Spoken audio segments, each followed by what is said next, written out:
வணக்கம். தலைப்புச் செய்திகள். மே 24ஆம் தேதி வரை தளர்வுகளுடன் கூடிய ஊரடங்கு நீட்டிப்பு. அரசு தனியார் பேருந்துகள் மற்றும் ஆட்டோ டாக்ஸி இயங்க தடை.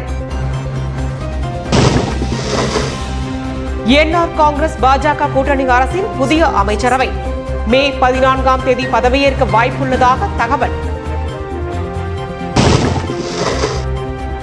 புதுச்சேரி மக்களை அச்சுறுத்தி வரும் கொரோனா தொற்றுக்கு புதிய உச்சமாக 26 பேர் பலி. மேலும் 1633 பேருக்கு தொற்று பாதிப்பு. கொரோனா பரவலை கட்டுப்படுத்த பொது முடக்கத்தை அமல்படுத்த வேண்டும். வாழ்வாதாரத்தை இழந்துள்ள குடும்பங்களுக்கு 6000 நிதி வழங்கவும் முன்னாள் முதலமைச்சர் நாராயணசாமி பிரதமருக்கு கடிதம். இனி விரிவான செய்திகள். புதுச்சேரியில் கொரோனாவை கட்டுப்படுத்த தளர்வுகளுடன் கூடிய ஊரடங்கு மே 24ஆம் தேதி வரை நீட்டிக்கப்பட்டுள்ளது. மேலும் அரசு தனியார் பேருந்துகள், ஆட்டோ, டாக்ஸி இயங்க முழுவதுமாக தடை விதிக்கப்பட்டுள்ளது. புதுச்சேரி மாநிலத்தில் கொரோனா வைரஸின் 2வது அலை தீவிரமாக உள்ளது. தினந்தோறும் 1000க்கும் மேற்பட்டவர்களுக்கு கொரோனா வைரஸ் தொற்று உறுதி செய்யப்பட்டு வருகிறது. கொரோனா வைரஸ் பரவுவதை தடுக்க மாநில அரசு பல்வேறு நடவடிக்கைகளை எடுத்து வருகிறது. அந்த வகையில் தளர்வுகளுடன் கூடிய ஊரடங்கு வரும் 10ஆம் தேதி வரை அமலில் இருந்து வருகிறது. இந்நிலையில் தளர்வுகளுடன் கூடிய ஊரடங்கு மே 24ஆம் தேதி வரை நீட்டிக்கப்படுவதாக புதுச்சேரி அரசு அறிவித்துள்ளது. இதன்படி தினசரி இரவு 10 மணி முதல் காலை 5 மணி வரை இரவு நேர பொது முடக்கம் செயல்பாட்டில் இருக்கும். மளிகை கடை, காய்கறி கடை, உணவகங்கள், பால், இறைச்சி, மீன், கால்நடை தீவனம் ஆகிய கடைகள் மதியம் 12 மணி வரை மட்டுமே இயங்கலாம். பெரிய கடைகள், வணிக வளாகங்கள், மால்கள் இயங்க அனுமதி இல்லை. உணவகங்களில் பார்சல் உணவு மற்றும் வீட்டுக்கு சென்று உணவு விநியோகிப்பது, ஹோட்டல் மற்றும் விடுதிகளில் தங்கியுள்ளவர்களின் அறைக்கு சென்று மட்டும் உணவு விநியோகிப்பதற்கு மட்டும் அனுமதிக்கப்படும். உணவகங்களில் அமர்ந்து சாப்பிட அனுமதி இல்லை. மருத்துவமனைகள், மருந்தகங்கள், மருந்து ஆய்வகங்கள், பாராமெடிக்கல், கண்ணாடி கடைகள், மருந்து உபகரணங்கள், செய்தித்தாள், அவசர ஊர்தி மற்றும் மருத்துவ அவசரகால சேவைகள் அனுமதிக்கப்படும். அனைத்து மத வழிபாட்டு தலங்களில் பொது வழிபாடுக்கு அனுமதி கிடையாது. மத சபை கூட்டம், திருவிழாக்களுக்கு அனுமதி இல்லை. திருமண நிகழ்ச்சிகளில் 25 நபர்கள், இறுதி சடங்குகளில் 20 பேர் மட்டுமே கலந்து கொள்ள அனுமதிக்கப்படும். தொழிற்சாலைகள், தொழில் நிறுவனங்கள் இயங்கலாம். பெட்ரோல் பங்க், வங்கிகள், காப்பீட்டு நிறுவனங்கள், ஏடிஎம்கள், தொலைத்தொடர்பு இணையதள சேவை, ஒளிபரப்பு கேபிள் சேவை, ஊடகம், தகவல் தொழில்நுட்ப சேவை, குடிநீர் உள்ளிட்ட அத்தியாவசிய தேவைகள் இயங்கலாம் என்று அறிவிக்கப்பட்டுள்ளது. திங்களன்று முதல் தனியார் அரசு பேருந்து போக்குவரத்திற்கு தடை விதிக்கப்பட்டுள்ளது. மேலும் வாடகை டாக்ஸி, ஆட்டோக்கள் ஆகியவை இயங்கவும் தடை விதித்து உத்தரவிடப்பட்டுள்ளது. மேலும் அத்தியாவசிய பணிக்கு செல்வோர் உரிய ஆவணங்களுடன் பயணிக்க அனுமதி அளிக்கப்பட்டுள்ளது.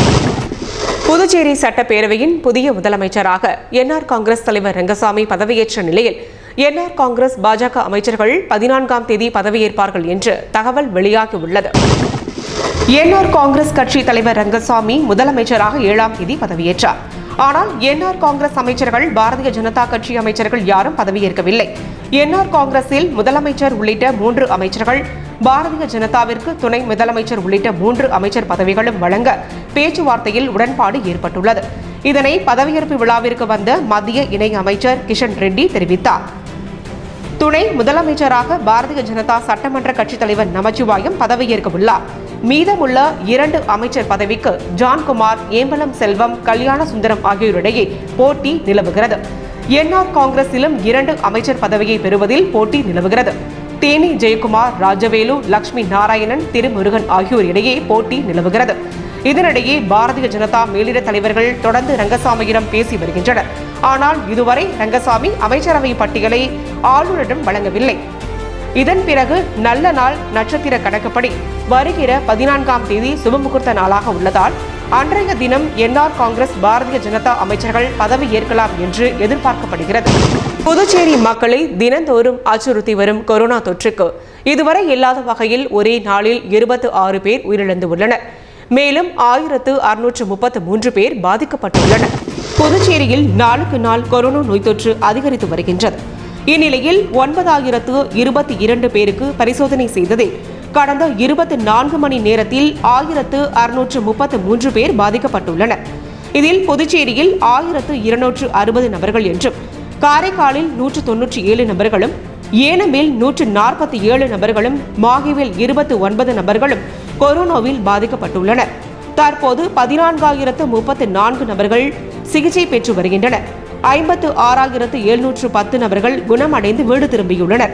புதுச்சேரியில் கடந்த 24 மணி நேரத்தில் 26 பேர் உயிரிழந்துள்ளனர். இதில் புதுச்சேரியில் 22 பேரும், காரைக்காலில் 2 பேர் என்று, ஏனமில் 1 பேர் என, மாஹேவில் 1 என்றும் 26 பேர் உயிரிழந்ததை அடுத்து மாநிலத்தில் உயிரிழந்தோரின் எண்ணிக்கை 965 உயர்ந்துள்ளது. இன்று சிகிச்சை பெற்று திரும்புவோர்களின் எண்ணிக்கை 1158 உள்ளது. புதுச்சேரியில் இதுவரை ஒரு நாள் தடுப்பூசி போட்டவர்களின் எண்ணிக்கை 2,14,794 உள்ளது. வேகமாக பரவி வரும் கொரோனாவை கட்டுப்படுத்த இந்நோய் பரவலால் வாழ்வாதாரத்தை இழந்துள்ள குடும்பங்களுக்கு 6,000 ரூபாய் நிவாரணம் வழங்கி பொது முடக்கத்தை அறிவிக்க வேண்டும் என்று முன்னாள் முதலமைச்சர் நாராயணசாமி பிரதமருக்கு கடிதம் எழுதியுள்ளார். புதுச்சேரி மாநில முன்னாள் முதல்வர் நாராயணசாமி பிரதமர் மோடிக்கு அனுப்பியுள்ள கடிதத்தில் கூறியிருப்பதாவது: இந்தியாவில் கொரோனா நோய் தொற்று நாளுக்கு நாள் அதிகரித்து வருகிறது. கடந்த ஒரு வாரமாக கொரோனா தொற்றால் தினமும் 4 லட்சத்திற்கும் மேற்பட்டவர்கள் பாதிக்கப்படுவதுடன் 3,700 முதல் 4,000 பேரை வரை உயிரிழந்து வருகின்றனர் என்றும், மருத்துவமனைகளில் ஆக்சிஜன் வழங்கப்படாதது மற்றும் ஆக்சிஜன் படுக்கைகள் கிடைக்காதது இதற்கு முக்கிய காரணம் என்றும், அரசு மற்றும் தனியார் மருத்துவக் கல்லூரி மற்றும் மருத்துவமனைகளில் ICU படுக்கைகள் அதிகம் இல்லை என்றும், இந்த எதிர்பாராத 2வது அலை இளையவர்களின் உயிரையும் எடுத்துள்ளதாகவும் கூறியுள்ளார். தடுப்பூசி உற்பத்தியாளர்களிடமிருந்து வழங்கப்படும் தடுப்பூசி போதுமானதாக இல்லை. இதனால் தடுப்பூசி திட்டம் மெதுவாக செல்கிறது என்றும், தினமும் கொரோனாவால் இறந்தவர்களின் உடல்களை மயானங்களில் எரிப்பதையும் புதைப்பதையும் கண்டு அவர்களது உறவினர்கள் அழுவதை பார்க்கின்றோம் என்றும், மேலும் கொரோனா நோயாளிகள் படுக்கை இல்லாமல் ஆக்சிஜன் சிலிண்டருடன் ஆம்புலன்ஸ், கார் மற்றும் ஆட்டோ ரிக்ஷாவில் படுத்துக் கொண்டிருக்கிறார்கள். கோடிக்கணக்கான மக்களுக்கு வேலை இல்லாததால் அவர்களது குடும்பம் கஷ்டப்படுகிறது என்றும், இதனால் அவர்களுக்கு நிதி உதவி தேவைப்படுவதாகவும் கூறியுள்ளார். எனவே அவர்களது குடும்பங்களுக்கு உடனடியாக மாதத்திற்கு 6,000 ரூபாய் நிவாரணமாக வழங்க வேண்டும் என்றும் அவர் கூறியுள்ளார். துரதிர்ஷ்டவசமாக மத்திய அரசு இந்த பிரச்சினைக்கு தீர்வு காணவில்லை என்றும், நம் நாட்டில் கொரோனாவை கட்டுப்படுத்த மத்திய அரசு உடனடியாக குறுகிய கால மற்றும் நீண்ட கால திட்டங்களை செயல்படுத்த வேண்டும் என்றும் கூறியுள்ளார். இந்த கொரோனா தொற்று பரவலை தடுக்க இந்தியா மற்றும் வெளிநாட்டில் உள்ள பல விஞ்ஞான வல்லுநர்கள் தங்களுடைய தலைவர் ராகுல் காந்தி ஆகியோர் நாட்டில் குறைந்தபட்சம் 15 நாள் முதல் 1 மாதம் வரை பொது முடக்கத்தை அறிவிக்க வேண்டும் என்றும், இதன் மூலம் கொரோனா பரவும் சங்கிலியை நிறுத்த முடியும் என்றும் தெரிவித்துள்ளனர். புதுச்சேரி முதல்வராக இருந்தபோது 2020 மார்ச் மாதத்தில் மத்திய அரசு அறிவித்த ஊரடங்கை அமல்படுத்தி 2 மாதங்கள் கொரோனா தொற்றை கட்டுக்குள் வைத்திருந்ததாகவும், ஆத்ம நிர்பார் திட்டத்தின் கீழ் மத்திய அரசு 5 கிலோ அரிசி வழங்கியது என்றும், அது மட்டுமல்லாமல் தாங்கள் அனைத்து சமூகங்களின் வாழ்வாதாரத்திற்கும் நிவாரணம் வழங்கியதாகவும் கூறியுள்ளார்.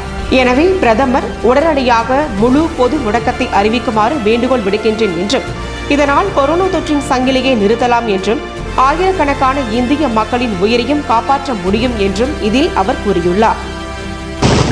புதுச்சேரியில் முதியோர், விதவைகள் உள்ளிட்டோர்களுக்கு அரசு சார்பில் வழங்கப்பட்டு வரும் மாதாந்திர உதவித்தொகையில் 500 ரூபாய் உயர்த்தி வழங்க முதலமைச்சர் உத்தரவிட்டுள்ளார்.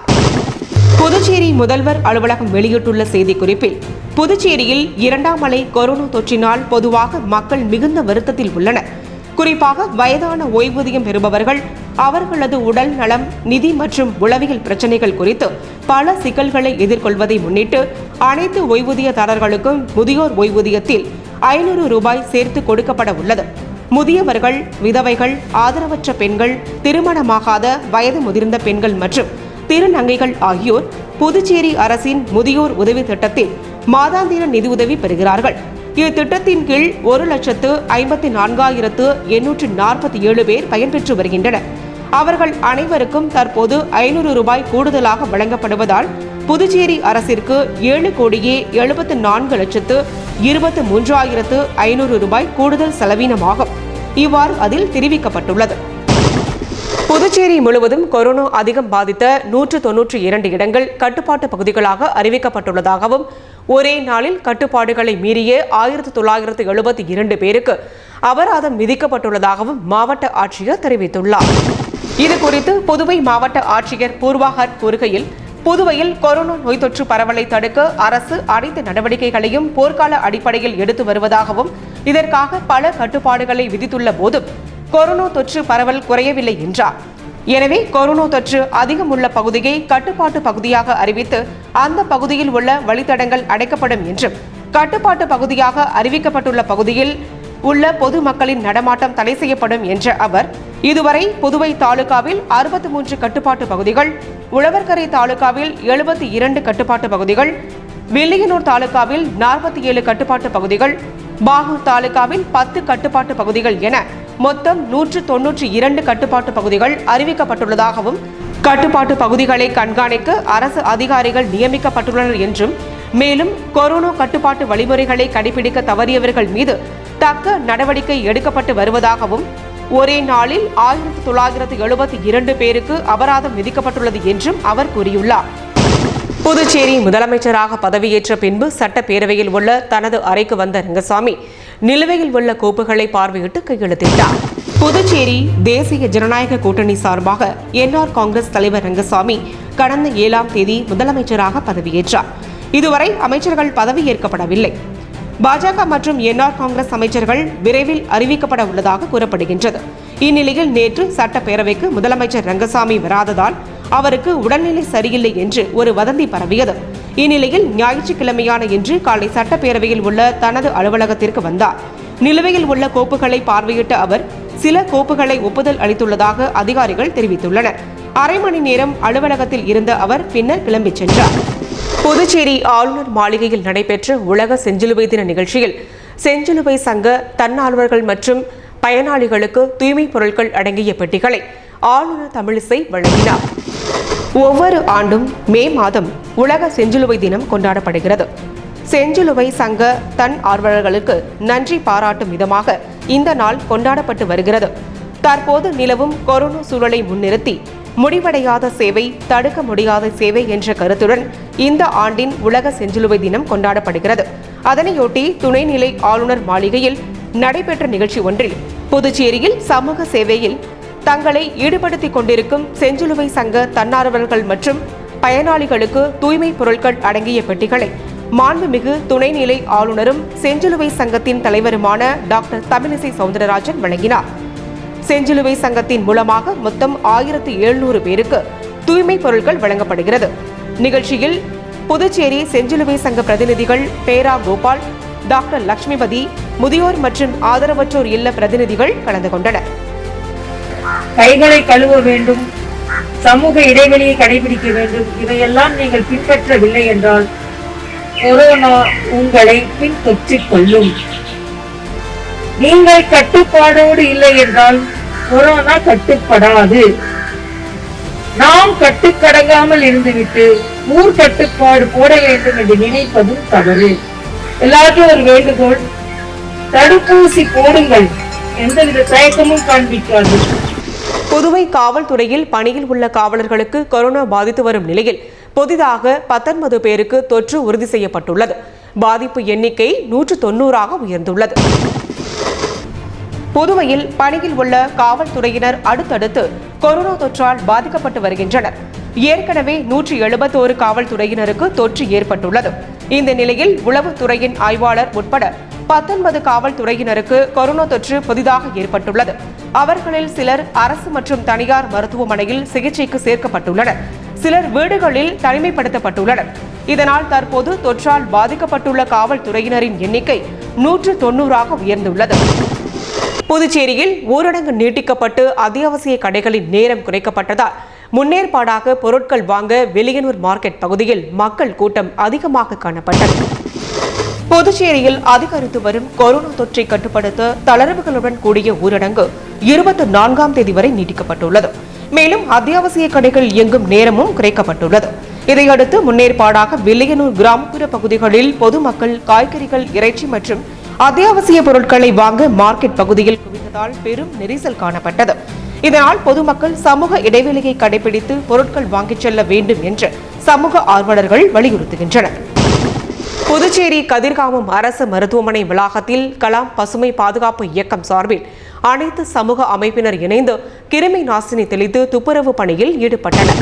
புதுச்சேரி கதிர்காமம் இந்திரா காந்தி அரசு மருத்துவக் கல்லூரி மருத்துவமனைக்கு தினந்தோறும் ஏராளமான நோயாளிகளின் பார்வையாளர்கள் வந்து செல்கின்றனர். மருத்துவமனை வளாகத்தில் தங்கி செல்லும் அவர்கள் தேவையற்ற பொருட்களையும் தாங்கள் அணியும் முகக்கவசங்களையும் வீசிவிட்டு செல்வதால் மருத்துவமனை வளாகத்தில் கொரோனா நோய் தொற்று ஏற்படும் அபாயம் நிலவியது. இது பற்றி அறிந்த காவல்துறை உதவி காவல் ஆய்வாளர் கீர்த்தி கேட்டுக்கொண்டதற்கிணங்க புதுச்சேரியில் கொரோனா பேரிடர் காலத்திலும் தொடர்ந்து சமூக பணிகளில் ஈடுபட்டு வரும் கலாம் பசுமை பாதுகாப்பு இயக்கம் பல்வேறு சமூக அமைப்பினருடன் இணைந்து அனைத்து பாதுகாப்பு கவசங்களுடன் கிருமி நாசினி தெளித்து பின்பு துப்புரவு பணியை மேற்கொண்டது. மருத்துவமனை கொரோனா மருத்துவ அதிகாரி ராஜேஷ் மற்றும் உதவி காவல் ஆய்வாளர் கீர்த்தி தலைமையில் நடந்த இப்பணியின் நிறைவில் உதவி காவல் ஆய்வாளர் கீர்த்தி கொரோனா பேரிடர் காலங்களில் துரிதமாக செயல்பட்டு வரும் மருத்துவ குழுவினரின் சார்பில் மருத்துவ அதிகாரி ராஜேஷுக்கு பொன்னாடை அணிவித்து வாழ்த்துக்களும் நன்றிகளும் தெரிவித்தார். பின்னர் மக்களின் நலன் கருதி தாமாக முன்வந்து துப்புரவு பணியில் ஈடுபட்ட உதவி காவல் ஆய்வாளர் கீர்த்தி, தொழிலதிபர் UK கணேஷ், கிரிக்கெட் வீரர் ராஜி சங்கர், மண்ணுக்கும் மக்களுக்கும் நிறுவனர் மகேந்திர வேலவன், சமூக ஆர்வலர் பரிதா பேகம், சமூக ஆர்வலர் ஜோசப், விவசாய சங்க உறுப்பினர் முருகன், புதுச்சேரி கலாம் பசுமை பாதுகாப்பு இயக்க நிறுவன தலைவர் ஆனந்த் ஆரோக்கியதாஸ் மற்றும் உடன் அனைத்து பணியாற்றிய சமூக ஆர்வலர்களுக்கும் மருத்துவ அதிகாரி ராஜேஷ் நன்றி தெரிவித்தார். ராஜேஷ் அவர்களின் வழிகாட்டுதலின்படி காவல்துறை ஆய்வாளர் திரு கீர்த்தி அவர்களின் முயற்சியுடன் மேலும் வேண்டுகோள், இங்கே வரக்கூடிய நோயாளிகள், புறநோயாளிகள், பார்வையாளர்கள் இங்கே குப்பைகளை குப்பை தொட்டியில் போட வேண்டும். ஏனென்று சொன்னால் குப்பையின் மூலமே வியாதிகள் பரவக்கூடிய அபாய நிலை உருவாகிறது. நம் சுற்றிலும் தூய்மையாக வைத்துக் கொண்டால் அதிக அளவில் கொரோனா பாதிப்பை தடுக்கலாம் என்று சமூக சார்பாகவும் கலாம் பசுமை இயக்க சார்பாகவும் ஏனைய பெரியவர்கள் சார்பாகவும் கேட்டுக்கொள்கிறோம். இந்திய ஜனநாயக வாலிபர் சங்கத்தினர் சாரம் மார்க்கெட் பகுதியில் பொதுமக்களுக்கு கபசுர குடிநீர் வழங்கினர். நாடு முழுவதும் கொரோனா பெருந்தொற்றின் 2ஆம் அலை தொடங்கி பெரும் உயிர் சேதத்தை ஏற்படுத்தி வருகிறது. இதன் ஒரு பகுதியாக புதுச்சேரியில் 2ஆம் அலை இளைஞர்களை அதிக அளவில் பாதிப்புக்குள்ளாகி வருவது மிகுந்த அச்சத்தை ஏற்படுத்தி வருகிறது. இந்நிலையில் இந்திய ஜனநாயக வாலிபர் சங்கத்தின் புதுச்சேரி உழவர்கரை நகரக்குழு பிருந்தாவனம் கிளை சார்பில் சாரம் மார்க்கெட் பகுதியில் இன்று காலை 7 மணி முதல் உழவர்கரை நகரக்குழு செயலாளர் சஞ்சய் சேகரன் தலைமையில் கபசுர குடிநீர் வழங்கப்பட்டது. இதில் உழவர்கரை பொருளாளர் வினோத்குமார், புதுச்சேரி நகரக்குழு தலைவர் ரஞ்சித் குமார், நகரக்குழு உறுப்பினர் கமலவேலன், கிளை நிர்வாகிகள் சத்திய வேலன், வருண் ஆகியோர் கலந்து கொண்டனர். நூற்றுக்கணக்கான மக்களுக்கு கபசுர குடிநீர் வழங்கப்பட்டது. மணவெளி கார்டனில் கல்லூரி மாணவர் தவறவிட்ட ஸ்மார்ட் போனை கண்டெடுத்து ஒப்படைத்த பெண் துப்புரவு தொழிலாளியை காவல்துறையினர் பரிசு வழங்கி பாராட்டினர். அரியாங்குப்பம் கொம்யூன் மணவெளி பூங்காவனம் கார்டனில் கல்லூரி மாணவர் ஒருவர் தவறவிட்ட ஸ்மார்ட் போனை அங்கு துப்புரவு பணியில் ஈடுபட்டிருந்த பாகூர் கரைமேடு கிராமத்தை சேர்ந்த விமலா என்பவர் கண்டெடுத்து சமூக ஆர்வலர் மங்கை வேந்தனிடம் ஒப்படைத்தார். மங்கை வேந்தன் அந்த மொபைல் போனை விசாரித்து உடையவரிடம் ஒப்படைத்தார். இந்த சம்பவத்தை அறிந்த அரியாங்குப்பம் காவல்துறை ஆய்வாளர் தனசெல்வம், துணை ஆய்வாளர்கள் ரமேஷ்குமார், இளங்கோ ஆகியோர் முன்னிலையில் மணவெளி ஊர் சார்பாகவும் விமலாவிற்கு சால்வை அணிவித்து இனிப்பு மற்றும் சிறு அன்பளிப்பும் வழங்கி கௌரவிக்கப்பட்டது. இதற்கான ஏற்பாடுகளை மணவெளி மங்கை வேந்தன் செய்திருந்தார்.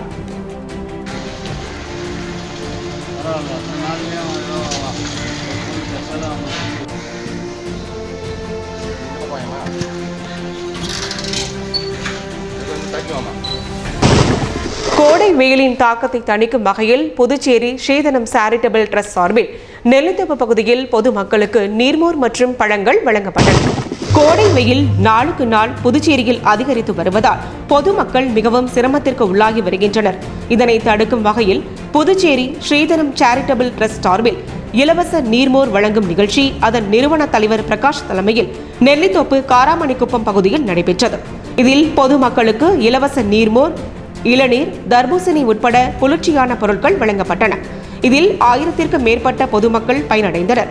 நிகழ்ச்சிக்கான ஏற்பாடுகளை ஸ்ரீதனம் சேரிட்டபிள் ட்ரஸ்ட் நிர்வாகிகள், உறுப்பினர்கள் செய்திருந்தனர்.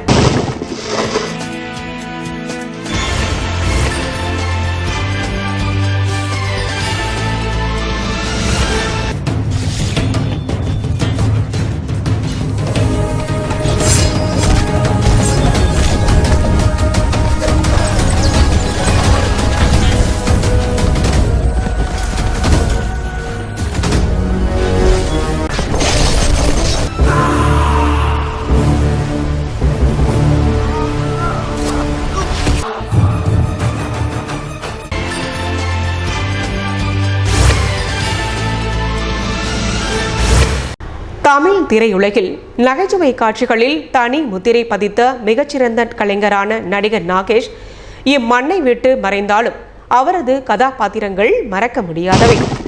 சினிமா ஒரு கனவு தொழிற்சாலை. கனவுகள் கனவுகளாகவே களைவதும் நிஜங்களாகவே நிறைவேறுவதும் கனவு காண்பவரின் திறமையை பொறுத்தது. அப்படி திறமை இருந்தால் சினிமாவில் யார் வேண்டுமானாலும் நடிகனாகி விடலாம். ஆனால் கலைஞனாவது அத்தனை சுலபமல்ல. ஒரு நடிகனுக்கும் கலைஞனுக்கும் வித்தியாசம் எந்த ஒரு அளவுகோலும் வைத்து அளந்துவிட முடியாது. எம்.ஆர். ராதா, டி.எஸ். பாலையா, எம்.ஜி.ஆர்., சிவாஜி கணேசன் என்று ஒட்டுமொத்த கலைஞர்களையும் தமிழ் சினிமா தன்னுள் வைத்திருந்த காலத்தில் மெலிந்த தேகம், அம்மை தழும்பு முகம் என்று சினிமா மொழிக்கு சற்றும் பொருந்தாத ஒரு இளைஞன் தன்னை கலைஞனாக நிலைநிறுத்திக் கொண்டார் என்றால் அது சினிமா உலகின் ஆச்சரியம். அந்த 5 அடி ஆச்சரியத்தின் பெயர்தான் நாகேஷ். ஒரு நாடக ஒத்திகையில் எவனோ முகம் தெரியாத நபர் கம்ப ராமாயண பாடலை தவறாக பாடியதை கேட்டு அந்த தவறை சுட்டிக்காட்டியுள்ளார் நாகேஷ். அதற்காக அங்கு கிடைத்த அவமரியாதையில் தாமும் நடிகனாக வேண்டும் என்று ரயில்வே கல்ச்சுரல் விங்கின் நாடக குழுவில் சேர்ந்தார். பெரிய நடிகனாக வேண்டுமென்று வந்தவருக்கு காலம் கொடுத்தது சிறிய வயிற்றுவலிக்காரன் வேடம் மட்டும்தான். அம்மா அம்மா அம்மம்மா என்று அவர் காட்டிய பிரம்மாண்டத்தில் அரண்டது அரங்கம் மட்டுமல்ல, அன்றைய நாடகத்திற்கு சிறப்பு விருந்தினராக வந்திருந்த எம்.ஜி.ஆரும் தான். அதுதான் நாகேஷிற்கு கிடைத்த முதல் அங்கீகாரம். ஊறுகாய் கம்பெனி, மில் வேலை, மேடை நாடகம் என்று தட்டு தடுமாறி தவழ்ந்து நடிக்க வந்த நாகேஷிற்கு முதல் படம் தாமரை குளம். எம்.ஜி.ஆர்., சிவாஜி என்ற 2 ஜாம்பவான்கள் திரைத்துறையில் மின்னிய காலகட்டத்தில் நகைச்சுவையோ குணச்சித்திரமோ தனக்கென ஒரு இயல்பு என்று தமிழ் சினிமாவை தனது நடிப்பிற்குள் கட்டி போட்டிருந்தவர் நாகேஷ். நானும் ஒரு பெண், மேஜர் சந்திரகாந்த் போன்ற திரைப்படங்களில் ஒரு அண்ணனாக அவர் காட்டிய உணர்வுகள் இன்றும் அழியாதிருக்கின்றன.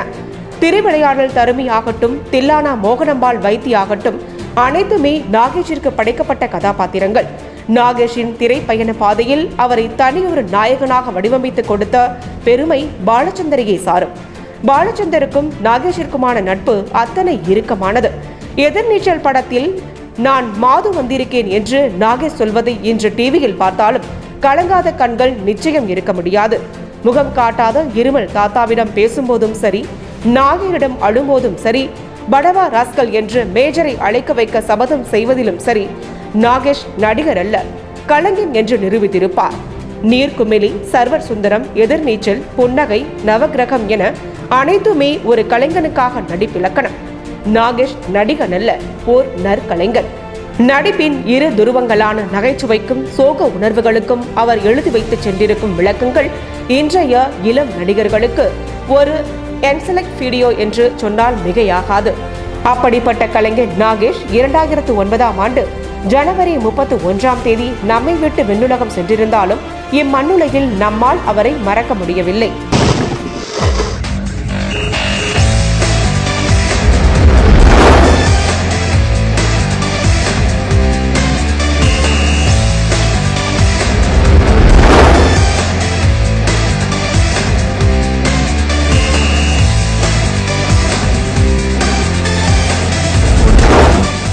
மத்திய பிரதேசத்தில் சாலையில் 2 சக்கர வாகனங்களில் வந்த நபர்கள் கண்மூடித்தனமாக துப்பாக்கிச்சூடு நடத்திய சம்பவம் அதிர்ச்சியை ஏற்படுத்தியுள்ளது.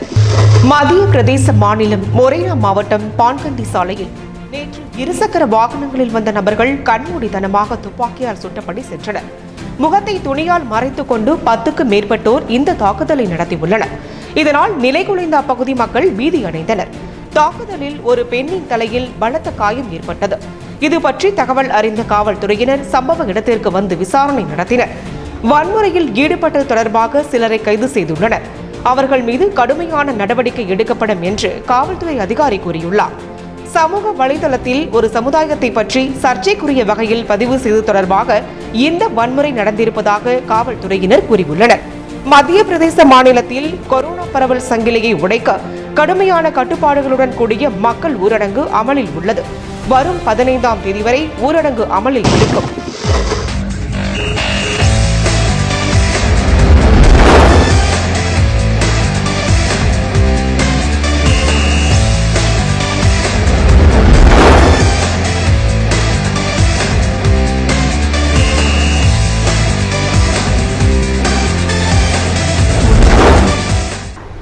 தொழில்நுட்ப கோளாறால் விஞ்ஞானிகளின் கட்டுப்பாட்டை இழந்த சீனாவின் 5B ராக்கெட்டின் பாகம் இந்திய பெருங்கடலில் விழுந்ததால் பெரும் விபத்து தவிர்க்கப்பட்டது. விண்வெளி நிலையத்தை கட்டமைக்கும் முயற்சியில் சீனா தீவிரமாக ஈடுபட்டு வருகிறது.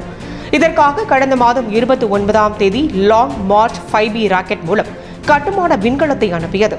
அந்த விண்கலத்தை பூமியின் சுற்றுவட்ட பாதையில் நிர்ணயிக்கப்பட்ட இடத்தில் நிலை நிறுத்திய ராக்கெட் மீண்டும் பூமிக்கு திரும்பியது. அப்போது திடீரென தொழில்நுட்ப கோளாறு ஏற்பட்டதால் விஞ்ஞானிகளின் கட்டுப்பாட்டை ராக்கெட் இழந்தது. எனவே எந்த நேரமும் அந்த ராக்கெட் பாகம் பூமியில் விழும் சூழல் ஏற்பட்டது. இதனால் உலகம் முழுவதும் பீதி ஏற்பட்டது. இந்நிலையில் கட்டுப்பாட்டை இழந்த சீன ராக்கெட் வளிமண்டலத்திற்குள் நுழைந்து பூமியை நோக்கி வேகமாக வரத் தொடங்கியது. 18 டன் எடை கொண்ட ராக்கெட்டின் பெரும்பாலான பாகங்கள் எரிந்து சாம்பலாகிவிடும் என்றும் எஞ்சிய பாகம் கடலில் விழும் என்றும் சீனா கூறியிருந்தது. அதன்படி ராக்கெட்டின் எஞ்சிய பாகம் இன்று மாலத்தீவு அருகே இந்திய பெருங்கடலில் விழுந்துள்ளதாக சீனா தெரிவித்துள்ளது.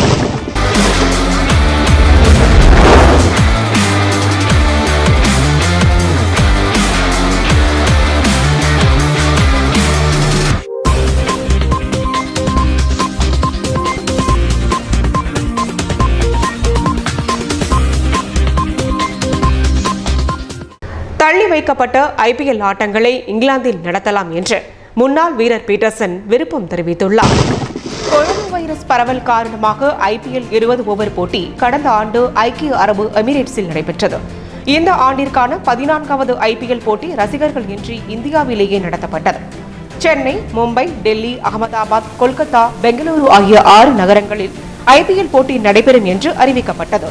கடந்த மாதம் 9ஆம் தேதி இந்த போட்டி தொடங்கியது. சென்னை, மும்பையில் போட்டிகள் நடைபெற்று முடிந்தன. டெல்லி, அகமதாபாத்தில் ஆட்டங்கள் நடைபெற்றுக் கொண்டிருக்கும் போது வீரர்களுக்கு கொரோனா தொற்று ஏற்பட்டது. கொரோனா பாதுகாப்பு வலயத்தில் இருந்த வீரர்கள் பாதிக்கப்பட்டதால் IPL போட்டி காலவரையின்றி ஒத்திவைக்கப்பட்டுள்ளது. செப்டம்பர் மாதத்தில் எஞ்சிய IPL ஆட்டங்களை நடத்த முடிவு செய்துள்ளது. அதாவது உலக கோப்பைக்கு முன்பு நடத்தி முடிக்க வேண்டும் என்று திட்டமிடப்பட்டுள்ளது. இந்தியாவில் கொரோனா பாதிப்பு தொடர்ந்து நீடித்தால் ஐக்கிய அரபு எமிரேட்ஸில் எஞ்சிய ஆட்டங்களை நடத்த கிரிக்கெட் வாரியம் முடிவு செய்துள்ளது. இதற்கிடையே இங்கிலாந்தில் உள்ள 4 கவுண்டிங் கிளப்புகளும் இலங்கை கிரிக்கெட் வாரியமும் IPL போட்டியை நடத்த விருப்பம் தெரிவித்துள்ளன. இந்த நிலையில் IPL போட்டிகளை இங்கிலாந்தில் நடத்தலாம் என்று அந்நாட்டு முன்னாள் வீரரும் டெலிவிஷன் வர்ணனையாளருமான கெவின் பீட்டர்சன் யோசனை தெரிவித்துள்ளார்.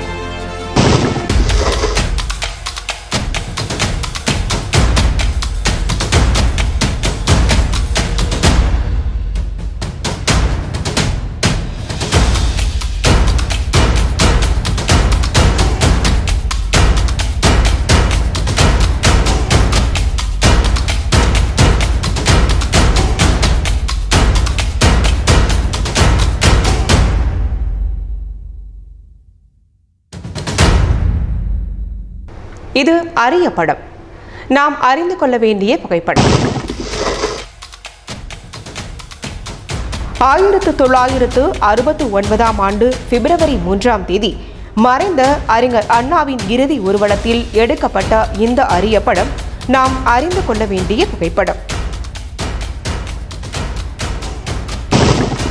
மீண்டும் முக்கிய செய்திகள். மே 24ஆம் தேதி வரை தளர்வுகளுடன் கூடிய ஊரடங்கு நீட்டிப்பு. அரசு, தனியார் பேருந்துகள் மற்றும் ஆட்டோ டாக்ஸி இயங்க தடை. என்ஆர் காங்கிரஸ் பாஜக கூட்டணி அரசின் புதிய அமைச்சரவை மே 14ஆம் தேதி பதவியேற்க வாய்ப்புள்ளதாக தகவல். புதுச்சேரி மக்களை அச்சுறுத்தி வரும் கொரோனா தொற்றுக்கு புதிய உச்சமாக 26 பேர் பலி.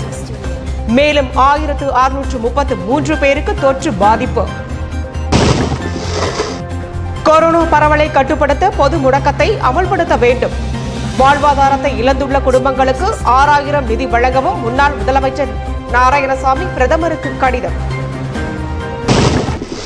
இத்துடன் செய்திகள் நிறைவடைந்தன. வணக்கம்.